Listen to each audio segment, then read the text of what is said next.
mudah pusang. Pusang itu apa bahasa kita Indonesianya? Ya.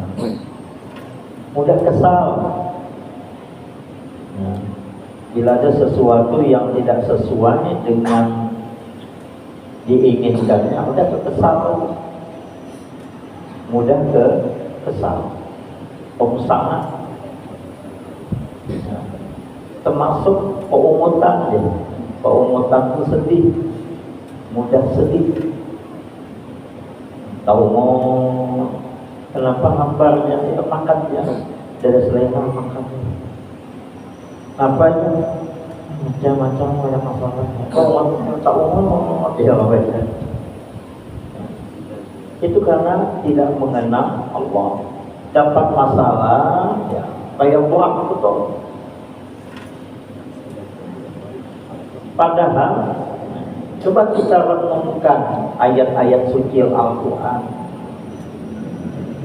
Allah tidak pernah menzalimi hambanya. Nah itu yang kita pahami. Wa ma rabbuka bizallamin lil 'abid.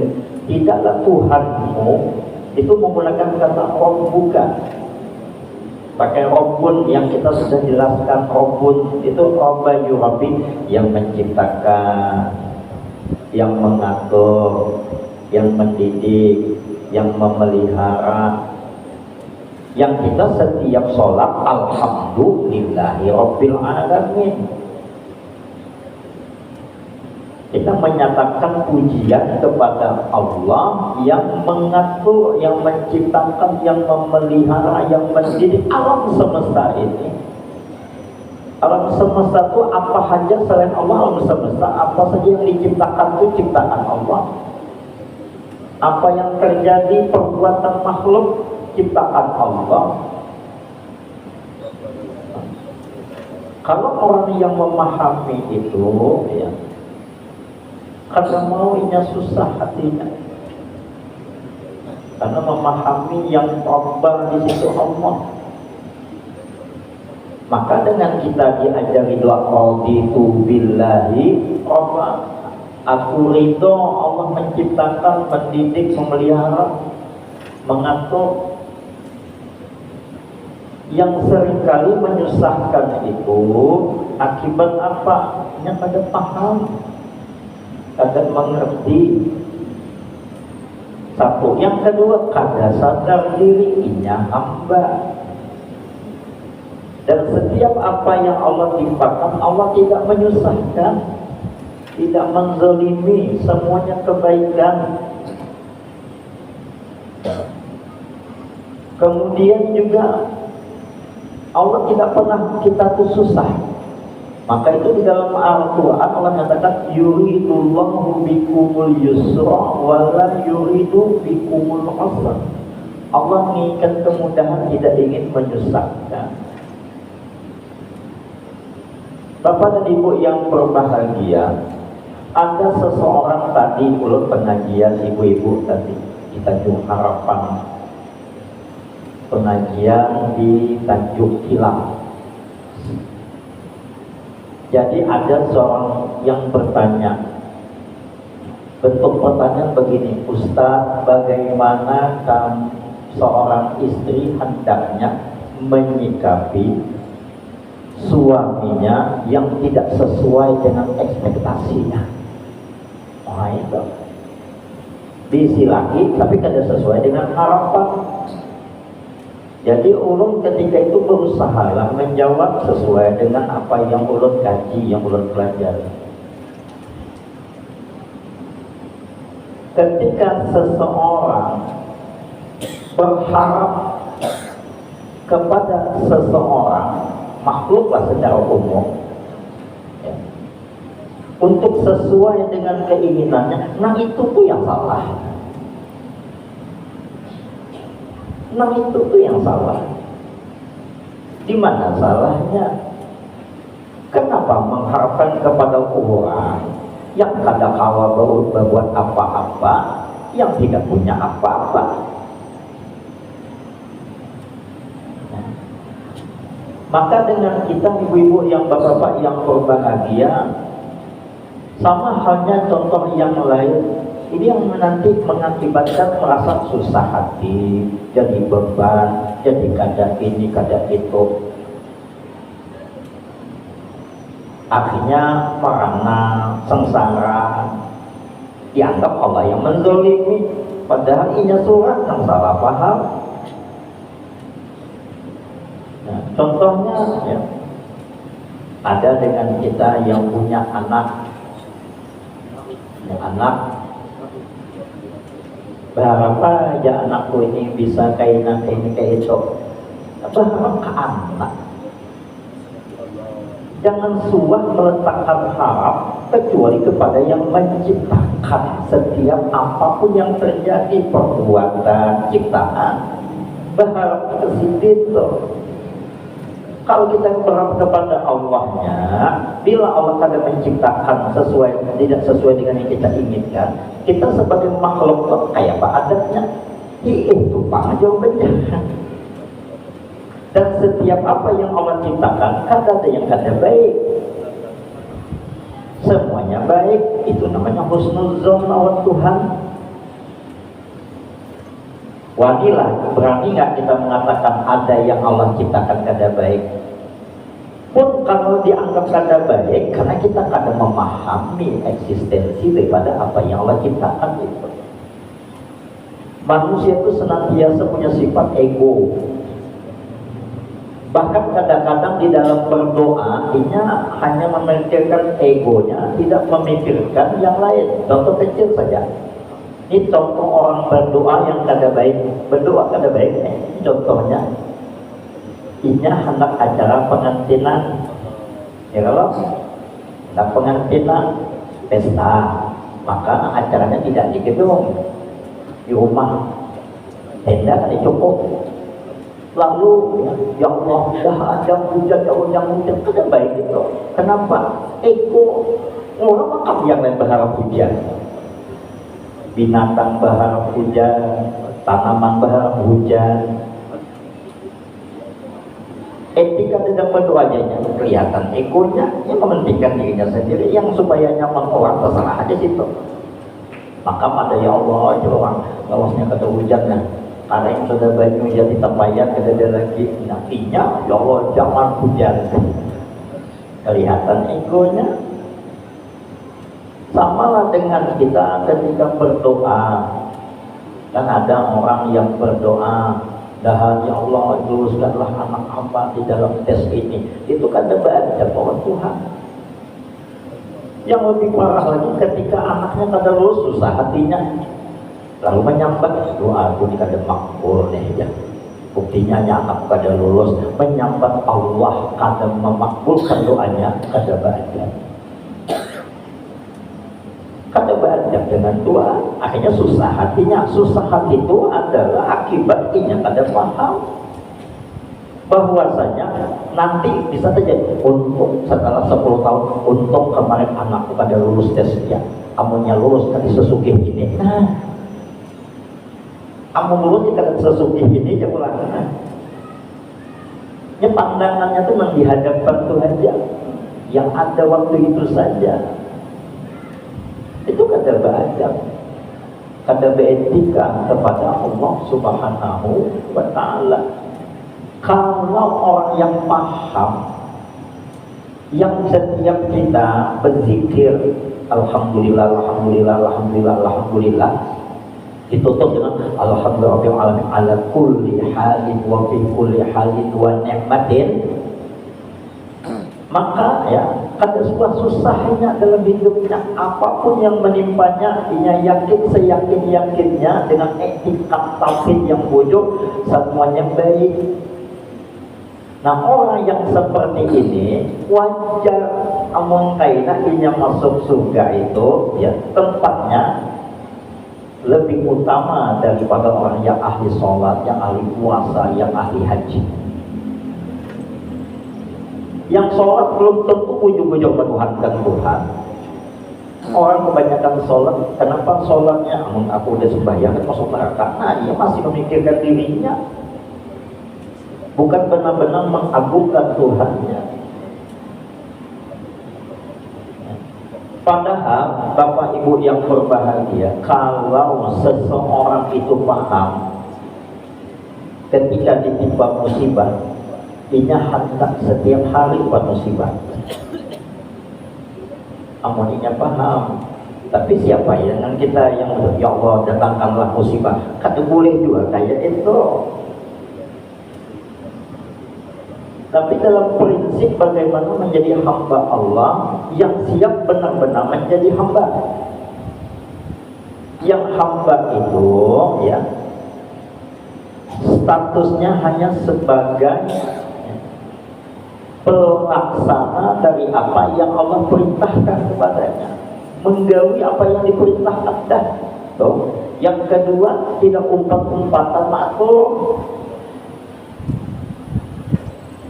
Kita mengatakan alhamdulillahirabbil alamin. Pertanyaannya, adakah yang Allah atur itu yang kada baik? Tapi kenapa memuji?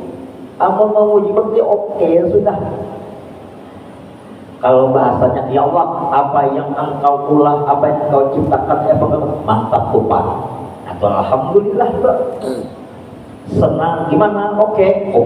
Mana mantap. Ini aku timpakan enggak masalah, mantap. Kenapa? Janji setelahnya bagus. Ada orang kalau seandainya ia mendapatkan satu musibah, kalau ia paham, contohnya lah yang kemalingan kemarin belum selesai mengisahkan, belum habis tuh. Kemalingan tuh, yang tadi kisahnya hilang duit untuk acara menyeratus, duitnya hilang, maka 3 juta dicopet orang, boleh ke rumah, di mana angkatnya bahnya boleh muka ayam, mana ayamnya, kayaknya kisahnya aja, aku sembahyang dulu, setelah sembahyang sujud syukur, kenapa? Duit hilang 3 juta. Apa terus mengapa aja sembahyang sunat? Apa tadi sujudnya ada lagi nya? Aku sujud syukur. Kenapa aku syukur? Duitku hilang. Jadi kayak Pak, ayam kada tertukar. Kenapa dia bersyukur? Aku diberi Allah nikmat sabar. Barulah naknya. Apanya bahaya? Sabar yang aku dapatkan dari Allah lebih baik daripada jangankan 3 juta, 3 miliar pun ada kawa menukar sabar. Sabar mahal. Tidak semua orang dapat karunia sabar. Orang yang telah diberi oleh Allah sabar, bila dia mendapatkan musibah, lalu dia mengatakan inna lillahi wa inna ilaihi raji'un. Apa yang Allah jadikan? Ulaika alaihim salawatu min rabbihim wa rahmah wa ulaika humul muhtadun. Nah ini yang mahal. Pertama, nang 3 juta ini katanya Allah, karena semuanya milik Allah. Yang ada di langit, yang di bumi, jangankan itu nyawa yang ada gini miliknya Allah. Buktinya mamamunya nyawanya diambil Allah, ibu bawah ini kita akan menyeratus. Kadang awal mempertahankan, kadang-kadang sini. Mana nikmat yang lain? Hilang 3 juta, lalu kata kawan bahwa karena duitnya kada cukup, kada juga wajib menyeratus, kada juga wajib. Tak undang orang sudah misalnya minta maaf aja, memang duitnya kada ada. Jujur aja kepada ada. Itu kan belum tentu lagi. Pas ada yang mendengar, ya kami kada jadi mungkin undang, kenapa aja? Duitnya hilang. Bisa aja kan aku nukarkan ada orang yang mantapkan. Kenapa? Min haitsu la yahtasib. Karena janji Allah, wa may yattaqillaha yaj'al lahu makhraja wa yarzuqhu min haitsu la yahtasib. Dari sisi yang tidak disangka-sangka. Dan Allah Maha Kuasa, biyadihil khair, innaka ala kulli syai'in qadir. Setiap yang digawi Allah itu baik. Dan Allah Maha Kuasa atas segala sesuatu. Mudah bagi Allah untuk membukakan hati hamba-hambanya untuk menolong. Nah itu kita takjub. Kenapa? Kita bersyukur, amal bersyukur. La azidannakum, ku tambahkan lagi dengan nikmat-nikmat yang lain. Kadang melaksanakan, kadang rugi, ya. Duit hilang 3 juta, ada masalah, nyaman lagi kena nyambat dengan Allah. Waktu ada pertanyaan tentang harta, mana yang 3 juta tuh? Ya Allah, atas kehendakmu hilang, dicopet. Ada masalah lagi, pertanggungjawabannya selesai. Nah, semua nikmat yang Allah berikan kan, yang Allah berikan kepada kita kan adalah pemberian yang akan dimintai pertanggungjawaban. Bagaimana kita mendapatkannya, kemana kita menginfakkannya. Kita niatnya bagus sudah, anak bersedekah makanan, tapi niatnya sampai debat sudah. Walaupun ada debat jarak, ada payah bermasak, ada payah ini, bersedekah 3 juta itu tetap sampai. Kenapa? Niatul mu'min khairum min amalihi. Niatnya orang beriman lebih baik pada amalnya. Nah, di mana yang mau disusahkan coba? Salawatun min rabbihim, mendapatkan rahmat yang banyak dari Allah. Uang rahmat dijadikan nikmat surga dan diakui sebagai orang yang mendapat bimbingan dari Allah Subhanahu wa ta'ala. Mana dalilnya ini dapat bimbingan Allah? Ketika dapat musibah ini sabar, bimbingan Allah tuh. Kemudian mengatakan inna lillahi wa inna ilaihi raji'un. Akhirnya apa? Hatinya tenang. Kenapa tenang? Ala dzikrillahi tatmainnul qulub. Ketahuilah hanya dengan ingat kepada Allah, hatinya akan tenang. Ini orang beriman. Mana zikirnya? Ingat bahwasanya satu, Allah yang menciptakan semua peristiwa yang terjadi itu. Selesai jadi masalah. Maka di akhirat dijadikan kenikmatan, di dunia diberikan ketenangan. Akhirnya apa? Pas sudah habis umurnya, hari kiamat dipanggil, ya ayyatuhan nafsul mutmainnah irji'i ila rabbiki radiyatan mardiyah fadkhuli fi ibadi wadkhuli jannati. Masuk golongan hambaku, masuklah ke dalam surga. Sama ada orang anoja, aku ini maklum aja lah, ada dekatan dengan pimpinan sekarang ini, misalnya, maka itu aku kada dapat jabatan, aku kada dapat kedudukan. Salah, menganggap jabatan kedudukan yang mendudukkan inya itu, ya atasannya itu, yang mendudukkan orang pada suatu jabatan siapa? Yu'izzu man yasha wa yuzillu man yasha, tu'til mulka man tasha. Ya, kan jelas itu setiap sembahyang kita baca. Syahidallahu la ilaha illallah malaikat qulun qaiman bil qisti la ilaha illallah hayyul qayyum la ilaha illallah sallallahu malikal mulki tu'til mulka man tasha. Demi Allah, seorang yang duduk di suatu jabatan, yang mendudukkannya di jabatan itu adalah Allah Subhanahu wa ta'ala. Bukan karena relasi, bukan karena main duit, bukan karena itu, karena faktor dekat. Ada mempaham kayak itu, yuzilu mayasa, melengsarkan sesuatu bagi siapa dikenakinya. Tenang aja kita, kada mau protes. Berarti Allah nama hamba kita itu selesai. Dan kada mau ubah rezeki seseorang. Mulai ya, aku jabatan kupang kada lagi tinggi ya, jadi rendah. Habislah honor ada segenal dahulu. Honor mungkin rezeki kada mau ubah. Siapa yang menentukan rezeki? Adalah makhluk yang menentukan rezeki. Tidak ada. Yang zuku mayyasha, Allah menentukan rezeki bagi siapa yang dikehendakinya. Nah, anteng aja. Itulah makna. Namun kita, misalnya ada orang yang ada sepemahaman dengan kita, ada yang kada paham, ada yang kada mengerti, ada yang menzalimi kita. Apa zikir yang bagus kita baca? Hasbiyallahu wa ni'mal wakil, ni'mal maula wa ni'man nasir, wala haula wala quwwata illa billahil aliyyil azim. Maka dikatakan di dalam Al-Quran, wa in tawallau faqul hasbiyallahu la ilaha illahu alaihi tawakkaltu wa huwa rabbul arsyil azim. Selesai.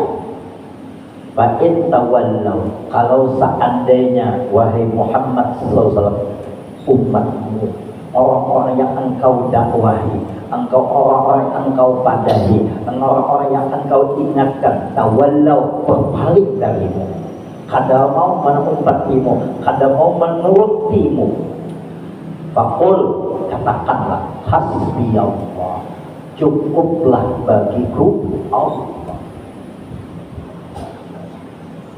Orang kalau mencukupkan bagi hidupnya adalah Allah dan Rasulnya, itu yang terjadi pada sahabat Nabi Abu Bakar As-Siddiq radhiyallahu taala anhu.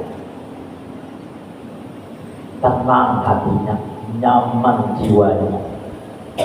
Maka ya, Abu Bakar As-Siddiq radhiyallahu taala anhu, ketika ada panggilan perang dan ajakan untuk berwakaf fisabilillah, menginfakkan hartanya di jalan Allah, semua sahabat semangat untuk mewakafkannya, menginfakkan hartanya.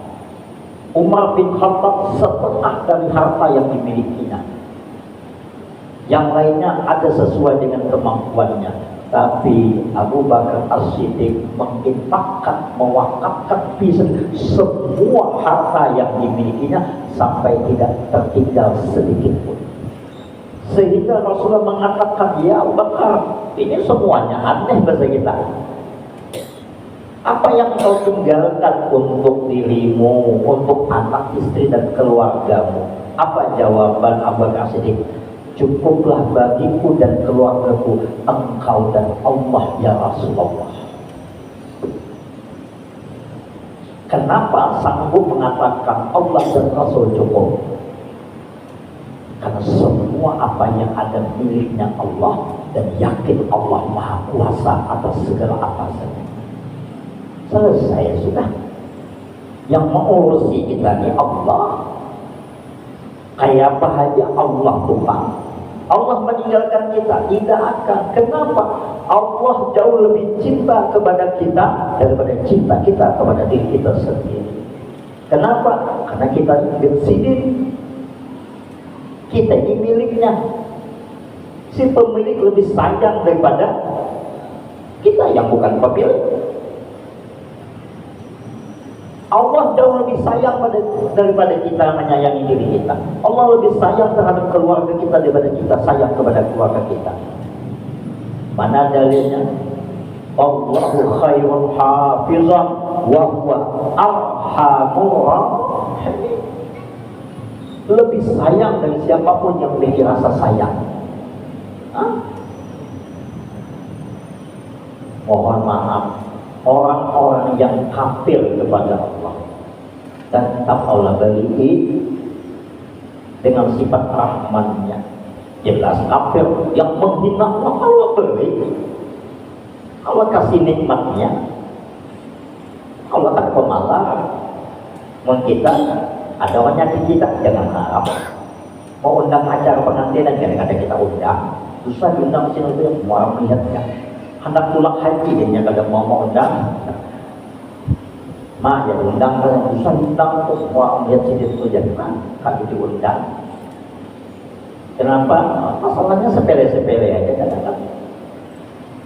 Dengan Allah Subhanahu Wa Taala dengan sifat rahmannya tetap memberi, tetap diberi kenikmatan. Bahkan kita dengan real, dengan nyata melihat banyaknya orang kafir yang tetap Allah berikan kenikmatan kepadanya. Minimal nikmat apa? Nikmat ciuman, nikmat melihat, nikmat mendengar, ya, nikmat berjalan, nikmat makan, nikmat minum masih ada Allah kasih. Ya, Netanyahu itu kebenaran jahatnya terhadap saudara-saudara kita di Palestina masih hidup, dikasih nyawa, masih makan, masih minum, masih bernapas. Mudah aja bagi Allah. Lalu kita makan, nauzubillah, menyumpahi orang, ya Allah matikan siapa, ya azab ini, ya Allah. Nyaman kita nyaman karena bukan ciptaan kita, Allah yang menciptakan kita. Nyuruh sini mengajak, menyiksa, ada makhluk. Bapak dan Ibu kaum muslimin wal muslimat rahimakumullah. Nah, mungkin dengan kita terbuka pikiran kita, mudah-mudahan mengapa dikatakan di sini bahwa orang yang selamat mengharapkan agar termasuk ke dalam golongan mereka karena banyak memperoleh nikmat pahala ganjaran dari Allah Subhanahu wa Ta'ala. Maka itu dalam sebuah riwayat dikatakan sebagaimana yang dikatakan Guru Bakhir bahwa nanti di surga ada tempat khusus. Di dalam surga itu tempat khusus yang hanya bisa dimasuki bagi orang-orang yang ketika hidupnya di dunia pernah mengalami kesengsaraan, pernah mengalami hidup yang berat. Jadi amun sugih yang hidup ada kalau masuk loh. Ada kalau masuk ke dalam nikmat surga itu. Nah, maka bersyukurlah bagi orang yang pernah ditimpa kesusahan, kesulitan, musibah, bala yang mungkin berkepanjangan menimpanya. Allah tidak melupakannya. Dan dengan catatan, bila pun itu didapatnya, tidak lama. Karena kehidupan itu hanya sementara bainal adzani wal iqamah, antara azan dan iqamah, tertumpat saja. Inilah yang wajib bagi kita untuk menyadarinya dan memahaminya. Bapak dan Ibu kaum muslimin muslimat rahimakumullah. Selanjutnya maqalah ba'daha al-maqalah al-thalithah wa thalathun. Kita bacakan kalau sempat kok ini kita jelaskan. An ba'dil hukama yastaqbilu ibnu adama arba'an nuhubatin yantahibu malakul maut ruhahu wa yantahibul warasatu malahu wa yantahibul dudu jismahu wa yantahibul khusfama'u amalahu. Yang artinya makalah yang ke-33 itu datang dari sebahagian ulama ahli hikmah. Mereka mengatakan bahwa anak cucu Adam akan menghadapi 4 perampas dalam hidupnya. Ada 4 perampas mengambilnya darinya dengan paksa, gak bisa dia mencegahnya. Apa itu? Yang pertama malakul maut, yaitu adalah malaikat maut, malaikat Israel yang akan merampas nyawanya. Kadang-kadang dengan kita, kadang-kadang ada siap tahu diambil, namanya merampas. Kalau ada lagi, tunggu dulu setumbatnya, sejamkah tambah dulu nih, ini belum selesai kawan. Idza jaa ajaluhum la yastakhiruna sa'atan wa la yastaqdimun. Itu kita semua tahu. Maka Allah pernah menyampaikan mati jangan ditakuti, katanya pasti. Cuman kita siapkan 4 hal sebelum kematian itu menjemput kita. Taubatan qabla maut, rahmatan indal maut, maghfiratan ba'da maut, hawwin alaina fi sakaratil maut. Itu yang penting. Taubat sebelum maut, sebelum mati bertaubat. Itu yang kita siapkan. Bagaimana waktu meninggal dalam keadaan dapat rahmat. Dapat rahmat itu apa? Dapat menjadikan kalimat terakhir yang kita ucapkan sebelum meninggal adalah kalimat la ilaha illallah. Man qala la ilaha illallah fi akhir hayati dakhalal jannah. Yang ketiga yaitu adalah maghfirah ba'da, ampunan setelah mati. Yang keempat mudah ketika sakaratul maut. Nah, ini yang kita pikirkan, bukan masalah mati. Ya, mati kita sudah takut. Apabila mati kita menunggu orang garing, dan menggaring kita ingat mati. Atau orang sehat bisa juga meninggal. Ya. Bapak dan Ibu yang berbahagia. Yang kedua, yaitu ada wayattahibul warasatu malahu, ahli waris akan merampas hartanya. Pada wanita, pada mau berusia, harta yang kita tinggalkan, yang kita urus, yang kita takutkan kehilangan dan sebagainya, yang kita palar-palarkan itu, pelitkan, bakhilkan itu akan dibagi oleh para ahli waris. Yang ketiga yaitu adalah wayattahibududu jismahu, ulat akan merampas tubuhnya ketika di dalam kubur. Kadang-kadang kita mencegah ulat, mudah ini kita ada ulat jauh barang bisa kita jauhkan, namun sudah kita berkubang dengan tanah, ulat kita kadang-kadang kita cegah. Lagi hidup ini mungkin bisa kita mengamalkan amalan, mudah-mudahan masuk jasad kita ke kubur. Jangankan ulat tanah aja kadang menggetok. Ya. Bisa aja Allah berkehendak, selalu minta kepada Allah. Apa amalannya? Banyak amalannya. Ya, baca Quran, baca doa Yanuh, dan seterusnya. Yang keempat, yang terakhir, ya, insya Allah kita akan jelaskan pada pertemuan yang akan datang. Inilah Bapak Ibu yang dapat kita sampaikan pada pertemuan kali ini. Bila ada salah silap minta ampun, minta ridho, minta maaf. Kita akhiri dengan membaca kafaratul majlis.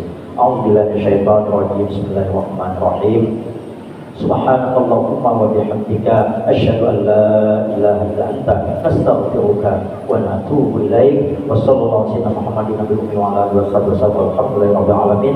Wassalamu alaikum warahmatullahi wabarakatuh.